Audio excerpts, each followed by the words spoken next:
everyone. My name is Oktay Anje, and welcome to How to Become a Better Presenter Week 3. This is the last week of the MOOC course that we are going to have. This is our final week. Uh, before we start, let me ask you what we have learned in those previous 2 weeks. We've learned about self-confidence. We've learned about being polite, being kind. We have learned about how we should find our own unique way of presenting. But how do we do all of that is, again, let me remind you from the previous weeks, is that the key word here is that it's practice. No matter how confident you are, no matter how good you are at presenting, if you don't practice, everything is just going to the trash, should I say. So that was the, main thing that at least I've got out from our 2 previous weeks of MOOC course. Well, let's look at our final courses outline today. Well, our outline is today a little bit shorter than what we've done, in the previous weeks. For so our outline today for today is that one is being inclusive, where we're going to talk about accessibility and all that. After that, we're going to talk about, taking questions, getting questions, and taking feedback from your peers and all that. And at the very end, we're going to talk about what you should do in a catastrophical situation. And at that, we're going to do, some kind of a role play kind of thing. I was actually, planning to do this on the classroom itself, but nevertheless, we can still do it here as well. So let us start with being inclusive. Well, even though that your audience is there to listen to you, not in our case, should I say, because in our case, our peers, our friends are supposed to be here in the classroom itself. But if you're giving a presentation in somewhere where you've been invited to, that the audience here, audience there, is there just for you. They're here to listen to you. They're here to see your presentation, and they're all there just for you. They're taking their time from their daily life, right? But for some people, hearing you, listening you, and seeing your presentation can be a problem due to some medical issues that they might have. So in order to, how should I say, you know, before that, I should mention that, what kind of medical situations they might be in. They might have a hard time of hearing. They might they might have a hard time of seeing, right? Or they can just be completely deaf, or they can just be completely blind. Well, as you can see from the image here on the right side, is that this is an audience full of deaf people, and they've been given smart eyeglasses, smart eyewear, that whenever they put them on, they would just see subtitles of whatever they're looking at. So, I mean, I think that we cannot, afford such ways like getting a smart glasses like this, but we can do some simpler things, but also, include everyone as well, not with this expensive stuff. We can also do this, yes, but it's a bit out of our league, should I say. Well, what you can do is that you can adapt to situations like this by, knowing your audience beforehand. Like, for example, if you know your audience beforehand, you can change your spoken language. So what do I mean by that is that, for example, let's say your audience is just a bunch of kids from like elementary school, and you're talking about some very basic and simple concepts, simple topics, but the catch we have right here is that these concepts are as an adult, basic and simple for you. But for them, they're kids and, they're not that developed right now. So, they can have a hard time, understanding the basic concept uh, to you, they might see this basic concept as a very and very complex thing. So what you should do is that you can try to, well, the vague term that to use here is to dumb it down, dumb down your presentation a little bit. But, this also depends on your audience as well. For example, if you're giving a presentation uh, to a bunch of people who have intellectual disability, even though they might be kids, even though they might be adults, or they might be elders, even the simplest concepts can be very hard for them to understand. So you can, or in another way, they can be, too simple for them also. So what you should do is that you should find the appropriate amount of what you're going to say. So you should change your language depending on the appropriacy of your audience. You can dumb it down a little bit. You can amp it up a little bit. So what you should do here is that you should find the medium point and, adapt to the situation by, knowing your audience beforehand. And also, in addition to that, you might want to hire a sign language translator and make your presentation more visually attractive to people who cannot hear, or might have a hard time of hearing. So this is just basically simple. If you have the means to do this, you can just, hire a sign language translator and let the sign language translator translate what you're saying to the sign language. But if you cannot do that, another simple way for you to, be more inclusive is that if you're, making them watch a video, or if your whole presentation is a video itself, you can add subtitles to it, or you can make your presentation visually more attractive. You can use more and more images rather than words, um, or you can make your words seem a bit more big, you know. So these are the things, very simple things that you can do. Another thing that you can do that is, I think, very crucial is that you can just give handouts for people to, understand what you're talking about. So what these handouts are, that they are just a bunch of papers, or they're just an email that contains the contents of your presentation. They contain what you're going to talk about, what materials you have used, what's the outline of your presentation and all that. So what you can do is that if you're in a physical environment, you can print them out and you can hand them out before your presentation to your audience. But if you're giving your presentation in an online environment, you can email these handout to people as well. Sorry.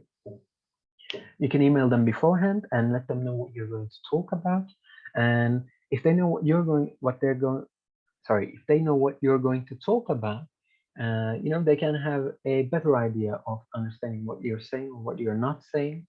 For example, if some people that has a, if a person that has a, hearing problems, a person with hearing problems, we're sitting at the, back of the, audience, they might have a hard time understanding what you're trying to say. But if they have some handouts given to them, they might look at the outline and they might look at your presentation and they might get a better idea of what you're actually talking about. And they might piece together, they might, pick up some of the pieces of what you're saying, and they can, recollect them in their minds. And, it can be easier for them to understand your presentation. So let's go into the second topic that we have here today, which is taking questions and feedback. Well, we all know asking and getting questions are just a fantastic way for some interaction with your audience. even though your presentation is super, even though your presentation is like very good and you're very good, not interacting with your audience, even though it's so good, can make your presentation really, really boring.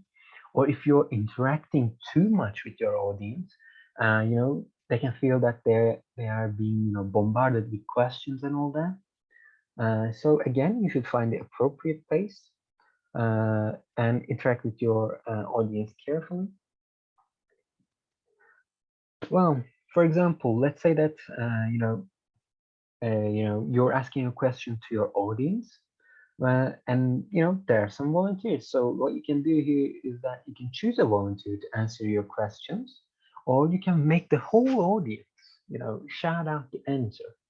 And let me tell you here is that don't be afraid to, engage with your audience. You should be careful, right? But you shouldn't be afraid of your audience because you're in charge here. They're not. So don't be afraid to make your audience shout out. I mean, it might seem scary to make them all shout out the same thing, but if you don't tell them to shout out, they're probably not just going to shout out. So don't be afraid.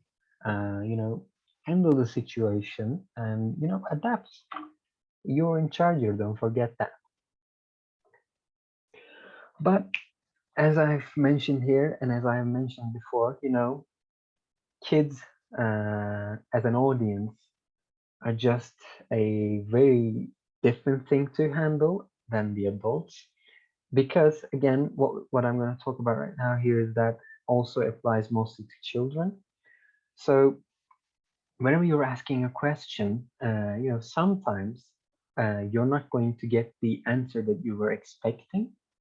And this is the case in this is a situation with kids mostly, but adults can also do that. Adults can also give the wrong example here. Well, if you were in the classroom, I would like to ask you right now if someone didn't give you the proper answer back to you, what would you do? But since we're not in the classroom right now, I should say, what you should do is that you should politely decline them if they're adults, but if they're kids, you shouldn't completely, outright reject kids because, kids might find it a bit too, how should I say, a bit too real. They can start crying and all that. So you should always look at a positive light when you're interacting with children, and be extremely polite when you're with children, and say, uh, sugarcoat them basically. That was not the answer we were looking for, but your answer was also perfect as well. It also applies to the situation we're talking about in this way, if it is applying or not. It all depends. And if there are also other people who are raising their hands, thank them, be polite, smile, and give the other person to chance to speak to. But if they're adults, yeah, they can also get sad, but they can take a rejection, I guess. So again, you should always be kind, you should always be polite, and you should always smile. But you should be extra smiling and extra polite whenever you're dealing with children, kids. So let's look at the situation when you are getting questioned. Well, when you're getting questioned, it would probably go, they would probably ask things that They would probably ask things about your presentation and all that. And if you are, well versed with your presentation, yes, you can answer them quite well. But, some people, in order to prove how intellectual they are, should I say, they might want to ask you some impossible questions about your presentation. But again, the people who do that, do this kind of action, is again also kids. And if we were in the classroom right now, I will ask you again, how would you react to a question that has no, possible answer to, and I'll get your answers from that and move on from that, but we are not in the classroom right now. So what you should do is that you can just, again, as we said from the previous slide, you need to be polite. You should be smiling, and you should be extremely kind, and you shouldn't be afraid of saying I don't know. But you shouldn't also directly say I don't know, because when you say directly, I don't know, you prove their point that they are more intellectual than you in a way. So what you should do is that, politely decline them and ask them to, talk about the topic after the presentation. Like, for example, I'm sorry, but I don't know the answer to your question, but I would love to have a chat with you after our presentation and talk about the topic afterwards. Whenever you say that, if they're not going to, after your presentation, if they don't come, you can understand that they're not that intellectual as they might have thought have been. And if they actually do come, and if you actually do talk about the topic, then you gain something and you learn something. So it's a win-win situation for you in both ways. So don't be afraid of saying I don't know. Be polite, be smiling, and be extremely kind, and reject their questions, basically. So let's look at taking some feedback. So after or during your presentation, you will get some positive and some negative feedback. So my question to you would be, how would you take your feedback? I mean, taking positive feedback is a very easy thing, because whenever I tell you that, oh yeah, your presentation was so good, your presentation was lovely, I love your design of your presentation, I love the way you speak, I love your accent, I love how confident you are and all that, you would take this feedback in a very great way, right? But when it comes to, taking some negative feedback, what I've seen from people, what I've experienced is that people tend to be more defensive when they're getting negative feedback. They make up excuses. They can say like, oh, but this is my first time of presenting.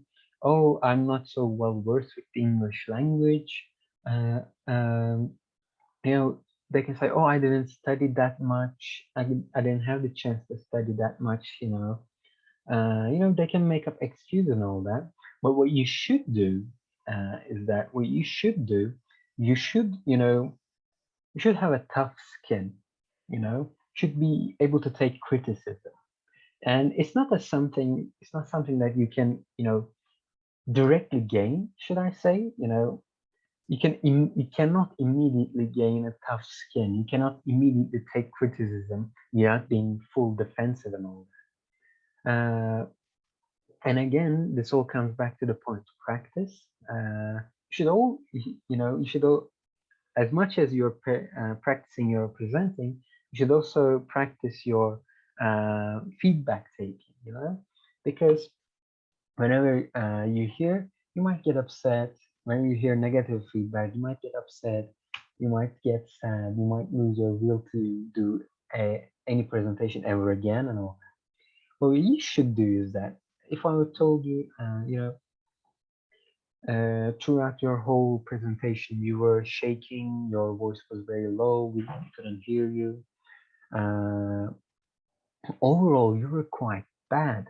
And if I would send that to you, you would just be sad, right? But if you want to be a professional about it, what you can do here is that thank them, be polite, and smile. And even though you should do this, even though you feel sad, and you're going to feel sad. We are all human. We don't want to hear bad things, but you know, put up a smile, and just uh, thank them. And you know, like for me here, if I give myself a personal feedback here, I'm mumbling my words too much. So what I should do, that I should improve on that, right? And this is a chance, feedbacks are a chance for you to improve yourself. Even though if they're good, even though if they're bad, they're just some ways for you to improve yourself. And I think we should be grateful whenever we are getting feedback. And this is something that we do in our classroom as well. After our presentations, we give positive and negative feedbacks, constructive feedbacks to our friends, to our peers. And I think it's a very lovely thing to do that. So let us continue. So what should we do in a catastrophe? Well, let me give you an example and we can move on from here. And this is the last slide, by the way. So let's say that you are going to give a big presentation to a bunch of great people with great importance, and you have a script, right? You have a script. You have memorized each and every single line from that script, right? But when you go out to the stage to present, you immediately just forgot, you know. Let's say, no, let's change it back. You state, you stick to the script for some amount of time, and after a while, you just completely forgot everything that you've memorized. So you don't have your script, you don't know your presentation very well. You're the only one here. No one is here to help you. The people you're presenting to, they're just so important to you. And what do you do? So, in a situation like this, you should always try to be calm, even though it's not, possible at that moment. You should try to make yourself calm. Even trying can really help you. Try to make yourself calmer. Uh, don't just stand in one place and don't don't just try to break the break that long silence. Try to think about something. Try to think what you can do. And what you can do here is that if you forgot your script and if you have your script with you, you can make a joke about it. You can make a joke about it. You can say, "Oh, I had a script. I memorized everything. Well, it turns out I forgot. Would it be a problem if I would just take a quick pick?" You know, you can make jokes about yourself, and people would love it. You know. So what you should do in a catastrophe like this: remain calm. If possible, make some jokes. And if you have any peers with you that can help you, you can just push them onto the spotlight itself and try to regain your calmness, try to regain your consciousness, should I say, because you're extremely panicking at that point. So try to find a way to calm yourself down, make some jokes, try to find some self-confidence in yourself. And it's not a bad thing to look at your script as well. I mean, you can always look at your script once or twice. You can also look at your presentation and read from that for a short amount of time, that is. You shouldn't do that continuously. In order to gain some ideas, you can just take a sneak peek to the presentation itself, and you can just try to improvise from that on. And if you absolutely want to stick to the script that you have, I mean, you shouldn't. I mean, you don't need to, should I say. You don't need to stick to your script because nobody else knows your script. Even if you forgot your lines, people wouldn't know, they wouldn't know that you were out of your script because they don't have the script. So don't be afraid of doing some improvisations and all that. So, if you were in the classroom again, I would ask your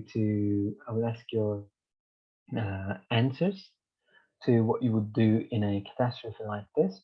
And I would probably make a role play kind of thing. I would choose one or two people and I would just make them panicked or something. But that's not the case right now. But this was all. This was the last week. This was the last week of our course.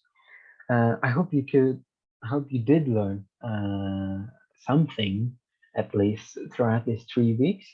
And I hope you have learned the importance of practice we have here, because practice makes perfect couldn't be applied, anywhere in a better way in any situation other than this, because again, how matter how good you are, how matter how bad you are, if you're not practicing it enough, you're just going to fail nonetheless. So this was all. Thank you so much for listening to me for a whole 3 weeks, and I hope I can see you next time. So see you later until then.